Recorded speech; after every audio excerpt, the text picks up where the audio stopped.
Hoş geldiniz. Nasılsınız? Ne oldu? Teşekkürler. Çok şahane.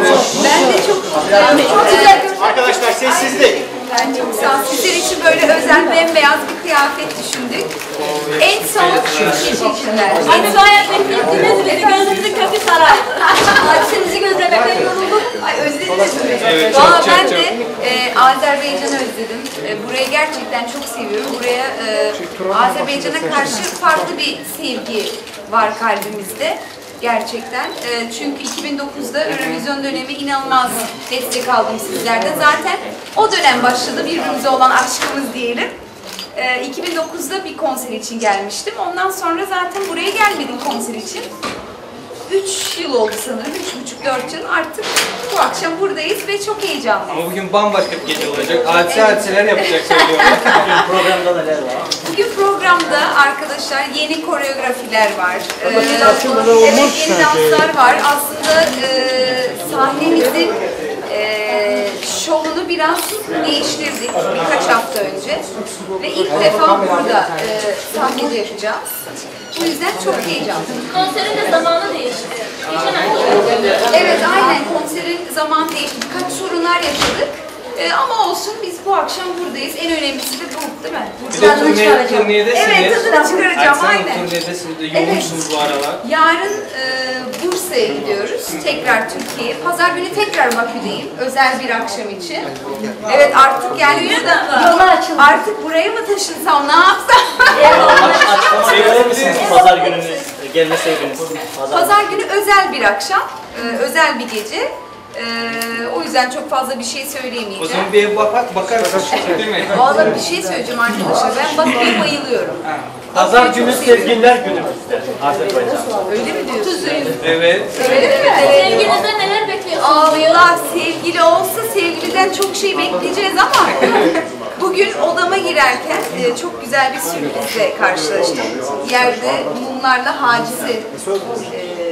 Evet, burada otelde, otel odamda. Hayranlar mı yoksa? Bilmiyorum yani, otel yaptı sanırım. Yerde güller vardı. Allah dedim. Ben bunu bugüne kadar hiç yaşamadım. İlk defa burada bu otelde yaşıyorum. Çok güzel karşıladık. Kalacaksınız burada daha çok. Çok sevdik burayı. Çok teşekkür ediyoruz.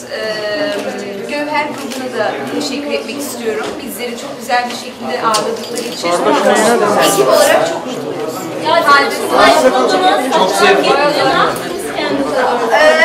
Ne yaptık? Vallahi çok fazla bir şey yapmadım. Herkes gibi dönem dönem deli gibi spor yapıyorum. Bazen biraz ihmal ediyorum. Bazen pastalara hücum ediyorum. Bazen hiç yemiyorum. Yani böyle herkes gibi hayatımı yaşıyorum. Çok sıkılıyorlar ya bu güzelliği. Kimi dinleyeyim önce? Efendim? Ama bence güzellik sırrı olarak, yani bence bakım çok önemli. Çünkü herkes güzeldir bence ama bakımlı olmak çok önemli. Ben mesela makyajımı falan yatmadan her zaman silerim. Her zaman temizlerim yüzümü, öyle yatarım. Yani hiç makyajı yatmam. Çok fazla da makyaj kullanmam özel, kendi yani normal bir günümde.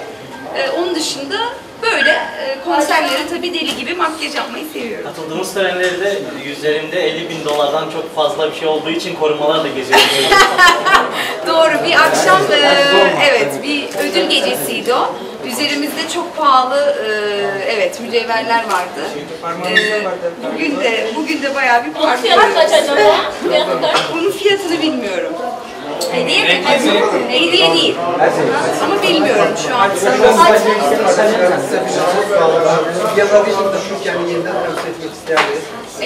Çok isterim yani, Türkiye'nin zaten bu sene Eurovision'da olmaması beni çok üzdü. Sadece beni değil eminim. Ama TRT'nin kararına saygımız sonsuz. İnşallah önümüzdeki sene Türkiye tekrar katılır. Elinizdeki düğünler Evet, çok var değil mi? bayağı seviyorsunuz galiba. Çok seviyorum. Hepsinin anlamı var. Çok seviyorum. Mesela Bu yürek şart. Yürek. Bu huzur demek. Tibetçe. Bu da üç kız kardeşimde de aynı dövme var. Üçümüzün arasındaki bitmeyen sevgi. Bu ne demek?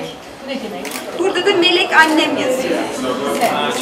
Aysel bizim sanatçılardan soralım. Ne oldu? Neler tanıştınız? Dinlediniz yani. Valla arkadaşlar ben aslında Acil şarkılarını çok severim. Dinliyorum da ve bazen sahnede de seslendirdiğim şarkılar oluyor. Seviyorum. Yani sizler bizleri seviyorsunuz, bizler de sizleri seviyoruz. Karşılıklı bir sevgi ve bir saygı bu. Bu yıl bizi Eurovision'da izlediniz mi? Çok güzel. İzledim arkadaşlar, çok güzel. Ya Azerbaycan nedense her sene böyle sürprizlerle çıkıyor Eurovision'a. Kıskandınız mı? Ya hayır, kıskanmak ne demek yani? Sadece destek dolu bir sevgi besliyoruz kalbimizde Azerbaycan'a karşı. Sanırım bu üçüncü kez Azerbaycan'a. Evet. Geçen defa geldiğinizde, şimdiki geldiğiniz arasında Azerbaycan'da değişiklikler gördünüz mü? Vallahi Azerbaycan gittikçe güzelleşiyor. Ben tek onu görüyorum. Azerbaycan'a sevgiler, saygılar, sizleri seviyorum ve teşekkür ediyorum. Teşekkür ederiz arkadaşlar. Teşekkür ederiz.